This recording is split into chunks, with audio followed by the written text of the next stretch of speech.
Alors, effectivement, je dis qu'il y a un risque.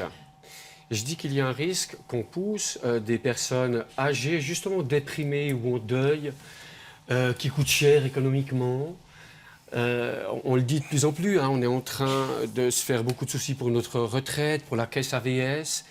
Et je crois qu'il y a une réelle tentation géronticide. En tout cas, on le subodore un petit peu dans l'air. Pour vous dire qu'en Belgique, où il y a la pratique de l'euthanasie, qui se pratique, alors l'euthanasie active directe, hein, ce qui est autre chose, certaines personnes âgées vont à l'hôpital et se demandent, qui ne comprennent pas très bien, est-ce qu'elles ont encore le droit de vivre.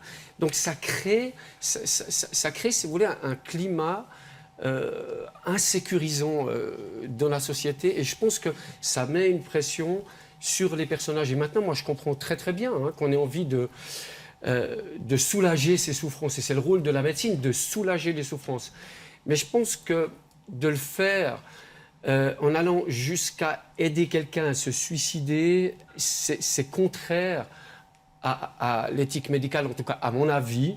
Et j'ai vécu alors en EMS avec des personnes très très âgées qui souffraient de polyhandicap ou de polypathologie invalidante, avec lesquelles il était encore possible de rire, d'avoir de bons moments et de bons contacts. Je pense que c'est à nous de trouver les moyens pour aider ces personnes, alors sans que ça coûte autant, parce que là, je pense qu'il y a aussi un vrai problème.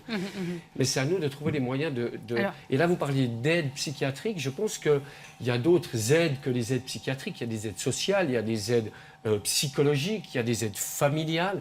Et je pense que j'abonde dans le sens de ces deux frères d'avoir empêché, non pas leurs frères de se jeter sous le train, mais en quelque sorte, c'est quand même ce type de démarche qu'ils ont fait et que j'appuie et que j'approuve.